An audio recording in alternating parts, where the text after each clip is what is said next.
Dr. Salame, thank you so much for joining us here on the program. In this moment, it's quite a historic moment, face-to-face talks between Lebanon and Israel taking place in the United States. Just give our audience a sense of the significance of this moment. Well, it's an important moment. I am not sure I will go as far as saying it's historic, in the sense that there are precedents to this. I have been advising the Lebanese government in lengthy negotiation, direct negotiation with the Israelis in the 90s after the Madrid conference and the Kuwait war. So it took us like years. It led to nothing at the end, but we had already, contrary to what some younger Lebanese people think, we have already had many opportunities for direct negotiations with the Israelis, sometimes useless, as in the 90s, sometimes more fruitful, as for the negotiation on the demarcation of sea borders with Israel in 2021. So it is not unprecedented. It's not like the first time we sit. We already sat for hours and hours and days with the Israelis in the State Department, in the US State Department in 1991 and 1992, and I was there. And we talked to each other, and there was a meter between us and them, and the only thing that we had to put our mantles each on his side of the room, and we didn't shook hands. And for the rest, it was a direct negotiation. Second, because that meeting is not going to be a negotiation in the real sense of the term. What we are having here is a preliminary talk between the Israelis and the Lebanese in the presence of the Americans, with Secretary Rubio opening the session for possibly a 10-minute speech. But this is not a discussion on substance. The discussion on substance will start when we get into negotiations. And it's hoped that the meeting today would somehow discuss the logistics of negotiations. But when negotiations will take place, we will have through delegations with experts in the various fields that are needed: security, law, geography, all the kinds of expertise you will need, and all the kind of preliminary preparation by the teams, and some agreement on the agenda. We are not yet there. We are in a preliminary talk on an ambassadorial level between us and the Israelis in the presence and under the auspices of the American government. Given you have been in these rooms in the past and you've just laid it all out, you say sometimes useless, sometimes they've had substance. What's your assessment of what is likely to unfold? And I know you say these are very early stages, as preliminary, to lay out a groundwork for proper negotiations. But do you feel hopeful in any way? Well, there are two narratives here. One narrative that says that after the arrangements at the end of the 2024 war, we had like 15 months during which there was a unilateral ceasefire on the Lebanese side, but it was not respected by the other side that committed like 15,000 violations in 15 months of that ceasefire agreement. So there was some despair in the Lebanese government, and that led the president, long before the present war, like 3 months ago, that led the president to say, well, let's negotiate. If you do not want to abide by the mechanism put in place in November 2024, let's negotiate a new agreement so we can get into the substantial ceasefire, something we need. There is another narrative saying that all this is due to the present war, and that in order to save his stakes in Islamabad, President Trump has put some pressure on the Prime Minister of Israel in order for him to accept the Lebanese proposal. I think the two narratives are not contradictory. They are, in fact, complementary to each other. There was in unilateral initiative from the Lebanese side 3 months ago before the war, and there was this present circumstances where the Americans had some kind of an incentive to get into the picture and to pressure the Israelis to accept the Lebanese proposal. So the two narratives do not say that either party is intent on pushing forward the negotiation or is ready for the complexities of a very wide negotiation domain. Because you have the prisoners, you have the withdrawal from South Lebanon, you have some kind of security arrangements, you have a land border that has not been demarcated, and this is the Lebanese agenda. On the Israeli agenda, you have probably as many items, if not more. So it is very, very hard to say that these negotiations will necessarily lead in a predictable time to substantial results. I won't bet on that. The last time we had negotiation with the Israelis, we negotiated for 2.5 years and it led nowhere. Before that, in 1983, we had a 9 months negotiation. It led to a peace treaty, but that was rejected by the Lebanese parliament then. The JCPOA between Iran and America took 2 years to negotiate. So negotiation is not something you know how to start. You never know how much time it will take to produce result. The idea with this preliminary meeting is probably to launch some kind of a momentum that somehow diverts from this daily confrontation, bombing, and Black Wednesdays, etc., into some kind of a more peaceful, more serene interaction. So could you then lay out clearly what it is that the Lebanese government expects and wants from these talks? Is it what you've just said? What we want are two clear things, one on substance and one on procedure.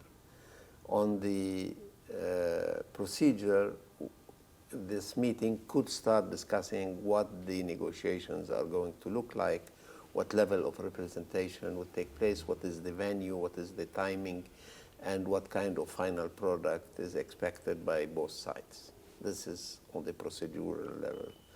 On the substance level, what we would like to see is that there is some pause in the military activity, and if possible, a ceasefire.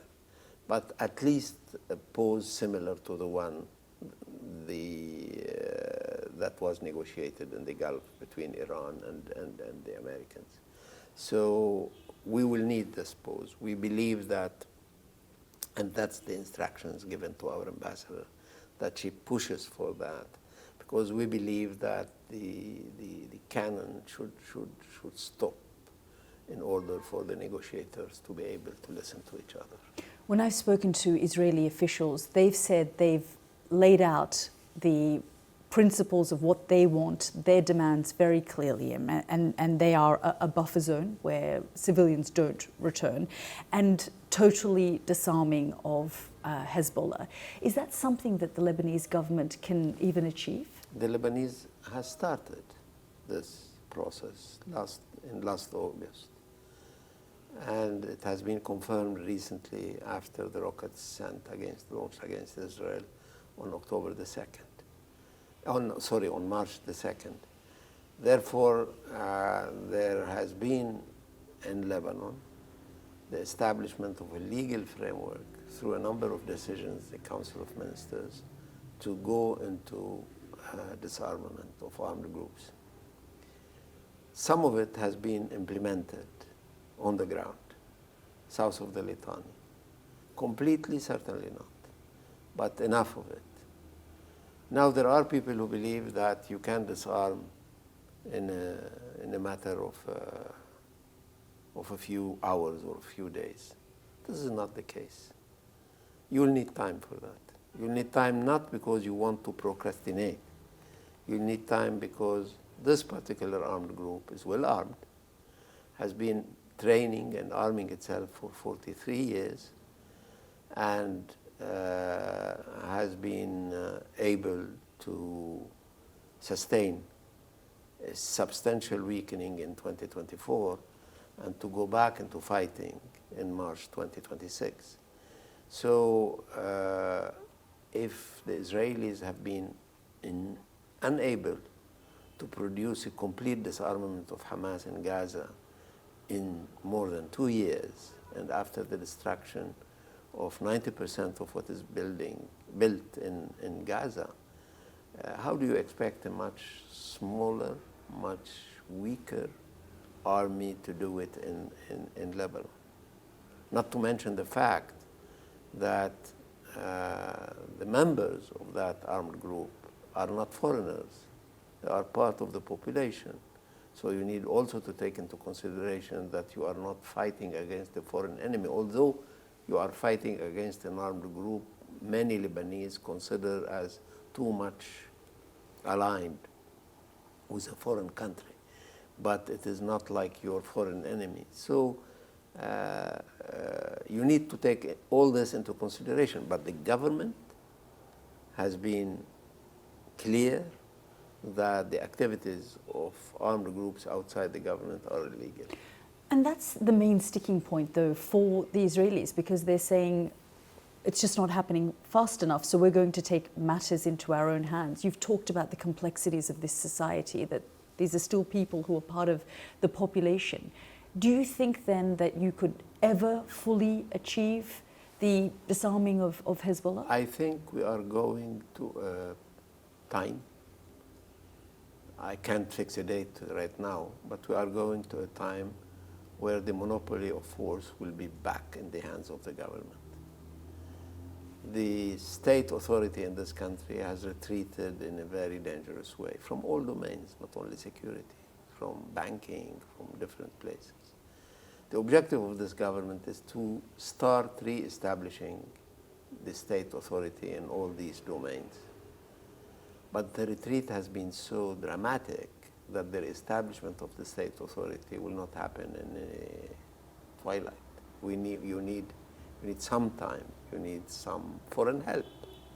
You need resources, both military and otherwise financial, in order to re-establish the state authority. But if you ask me, are we on that road? My answer is clearly yes. We are on that road. Fast enough? I wish it could be done in days or weeks, but in view of what the state has been victim of, perversion and stealing of its competences and overshadowing of its own rights in the past 20 or 30 years, you will need probably some time in order to re-establish the state authority the way it should be. And yet we heard from Hezbollah's Secretary General in the last 24 hours, no surrender, no face-to-face talks was his clear and very defiant message to his followers, to the Lebanese people. If that is the position of Hezbollah, do you then think that what you're saying can be achieved if they're not willing? I'm first happy to hear that everybody can express his views. I'm so proud of a country that has kept the freedom of expression despite everything. And sometimes people forget that when they come to this country, they enjoy easy access to the opinion of everybody. Now, of course, I don't agree with Sheikh Naim Qasim on that. First, because we have not ceased to have direct negotiation with the Israelis. There is nothing new to that. A few months ago, we were negotiating in Nakora, face-to-face with the Israelis. In 1991, 92, we spent 3 years negotiating with the Israelis. In 2021, we negotiated the sea lanes, the sea borders with the Israelis. In 1949, we had negotiated a truce with the Israelis. So the idea that something new is happening is just not accurate, not accurate. We have, and by the way, Hezbollah has supported the negotiation that led to the demarcation of the sea borders and was very much part of it. And when we were negotiating in Madrid and Washington, we had a number of Shia diplomats with us. So this is not true that it is the first time we're doing something unconstitutional. It's absolutely within the Constitution. It's so much in the Constitution that there is an article in that Constitution that gives the President of the Republic, not the government, the President of the Republic, the right to conduct international negotiations and to appoint to this place in accordance with the Prime Minister, but it's basically a presidential privilege. So neither historically this is new, nor constitutionally this is something unconstitutional. So I'm sorry, but I can't rewrite the Constitution in order to please anybody. It is there, and we have to respect it. You say we have to respect the Constitution, or the Lebanese citizens' populations have to, but at the end of the day, Hezbollah is doing what Hezbollah has always done. And regardless of how weakened anyone says that Hezbollah might be today, they're still a fighting force, and Israel still sees them as a threat. I'm not denying that. I'm not denying that. What I'm saying first is that Hezbollah can take a decision in one way or the other, and that our attitude as a government can help him go in one way or the other. That is why we should not stop talking to them, and we should not stop trying to persuade them that there are better ways to defend the country than some other ways. So, and that's what we are doing. I can tell you that. That's what we are doing. Now, as far as the Israelis are concerned, they want a new security zone. They haven't learned anything from the security zone they established in 1978 in the south of the country. It is true then that it was mainly Lebanese leftists and the PLO fighters who fought against them in 1978 onwards, against the establishment of this, that led them with Ehud Barak in the year 2000 to say bye-bye to all security zones. I know that after October the 7th, they have come back to think that this is their best protection. But I would remind them that any occupied territory, in general, incite resistance under any color. It could have been Palestinian, it could have been leftist, it could have been religious, Hezbollah, etc. The colors may change, but of course they know their interest much more than I know their interest. But if they would ask my advice, I would tell them, please remember what happened between 1978 and 2000. And don't forget what your Prime Minister of that time has said. We don't need security zones. They are more a liability than an asset. So what did you think then when you saw that image of Benjamin Netanyahu on Lebanese territory? I was appalled. I was appalled. It's my territory, it's not his. I was appalled by seeing him parading on the Lebanese territory. But this is not what shocks me most. It is the panorama around him and his chief of staff that appalled me even more. This time, contrary to the first time they established a security zone, they are establishing a security zone on a tabula rasa basis, destroying in waves of bombing by drones and airplanes, then bombing by artillery. Then they bring bulldozers, and then they flatten out whole villages, Kvarkila, Blida, etc., more than 50 of them. So they are doing two things that I consider vicious here, contrary to their first implementation of a security zone. First, they are destroying villages, and sometimes with a lot of historical depth for the people there. Second, they are putting pressure on the vulnerable Lebanese fabric by sending hundreds of thousands of displaced persons who see what happens to their villages and come to the conclusion that they will not be able, contrary to what happened 30 or 40 years ago, to go back to these villages, and will increase their despair of being kicked out of their homes. So I would advise our neighbors to the south some more humility in the way they behave. As you say, entire villages have been destroyed, tens of thousands of homes, over 1 million people displaced. We saw what happened on what is now being dubbed Black Wednesday, with 357 people killed across this country. Airstrikes, just in a few minutes, 100 airstrikes. There are people in this country, the vast majority, who are angry about what is happening here and don't believe that talks should take place when Lebanon is basically going into some kind of talks or negotiations, whatever we call it, under fire. Look, first we are asking that the talks do not take place under fire. That's why we are asking, and the ambassador will be asking today, for a pause in military activity. This is one. We may get it, we may not get it, we'll see. And we have been talking to our friends in the world to push for that, push for some kind of a pause or at least a de-escalation of violence in the whole country. This is one.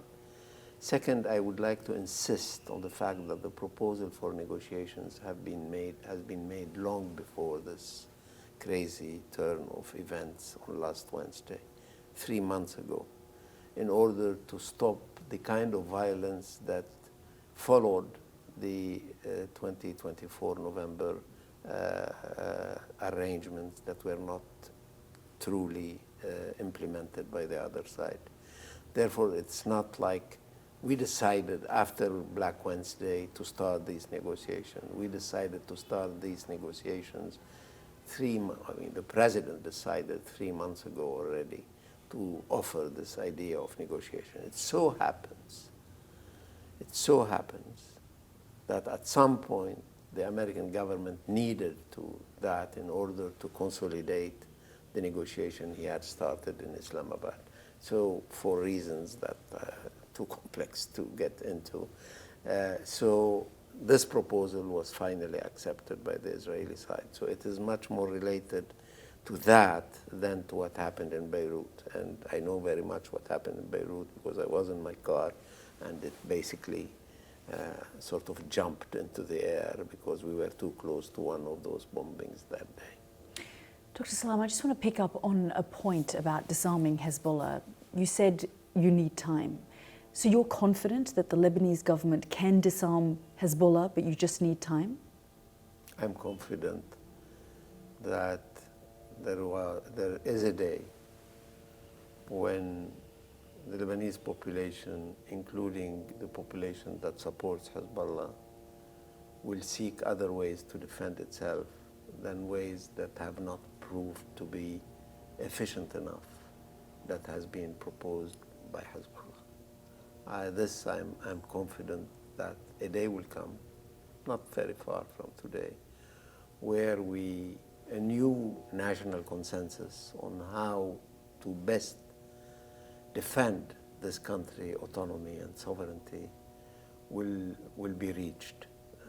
A consensus will be reached, and Hezbollah will be part of it, yes. I mean, is that 5 years from now, 10 years from now? We're sitting here in this room, we can hear Israeli drones. Yes, yes. That is also the reality for the Lebanese people, and Hezbollah has stood as a militia. But you have to have a vision. You have to have a vision, and the vision is not based only on today's events. It's based also on historical experience and persuasion. And then you can come with another outcome than what you are living today.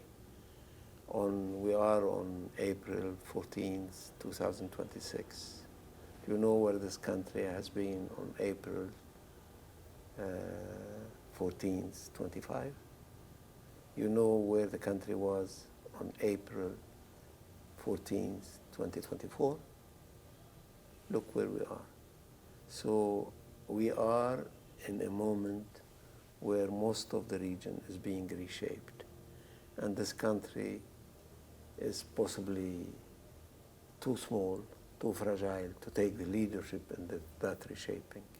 But it has decided to sit on the table and to adjust to this reshaping. But things are changing, and you cannot think of April 27, 2027, the way you look at April 2026. Do you think Israel will give you the time that you need and want? Look, this is a long story. I think that Israel has a military supremacy over us. It has the air. It does have the high tech. It has a human and technical intelligence. All these things we don't have.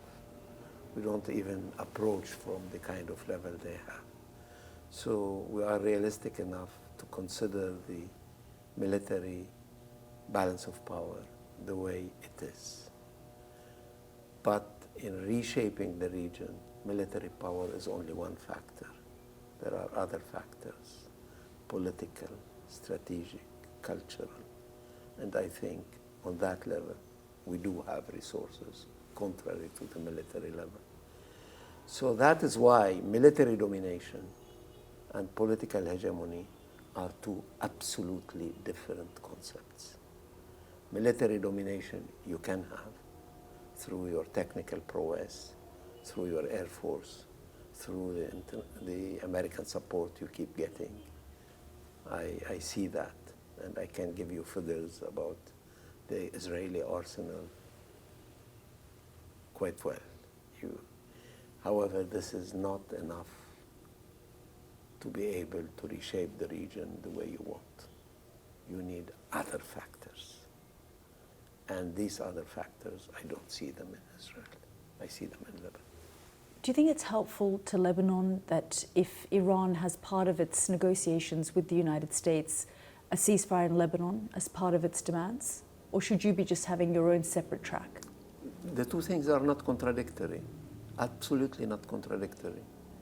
I want as many countries in the world as I can find that call for a ceasefire in Lebanon, Iran included, and Pakistan included. And I'm happy that when our Prime Minister called the Pakistani Prime Minister, he took his call and promised him to call for a ceasefire in Lebanon. So I need all countries in the world to support my ceasefire. But I need also to negotiate for myself, because then it would be resigning exactly what we were talking about, the re-establishment of state authority. And this applies to diplomacy as well, to negotiation as well. So to welcome any support, including from Iran, calling for ceasefire in Lebanon is one thing. To organize my negotiation at the rhythm, at the tempo, with the agenda, the Lebanese state defines is something else. And the two things are not contradictory in my view, at least. Dr. Salame, finally, we've talked a little bit about the humanitarian crisis that this country faces. It's in desperate need, and the situation is dire. For over 1 million people have been displaced. What do you need from the international community? We need a lot. We need first that, you know that the budget for foreign aid has gone down in most European countries, which used to help us a lot. We need an exception to that. We are not going to discuss if they put their money in Ukraine, help to Ukraine, or help to their foreign aid. But foreign aid should not be across the board. There are particularly tragic situations, and our situation where 1 Lebanese out of 5 is displaced is crucial. And when the country has not solved yet its banking and financial crisis. This is one thing. The other thing is that you need to take into consideration the Gulf countries who have been helpful after many confrontations in the past and now happen to find themselves in a different situation. We know that, but this does not mean that Lebanese needs should not be listened to by those Gulf countries. And Lebanon has taken a position in support of them diplomatically. So we should not be deprived of this help we used to have from our brothers in the Gulf. And what the international community, if such a thing exists for good, which is something that is debatable, should look at this situation and consider that the festering festering humanitarian situation is in nobody's interest. We all know that a humanitarian situation that is not properly treated with the means necessary, the resources necessary, is only going to produce more violence. Dr. Salame, thank you so much for your time. Thank you.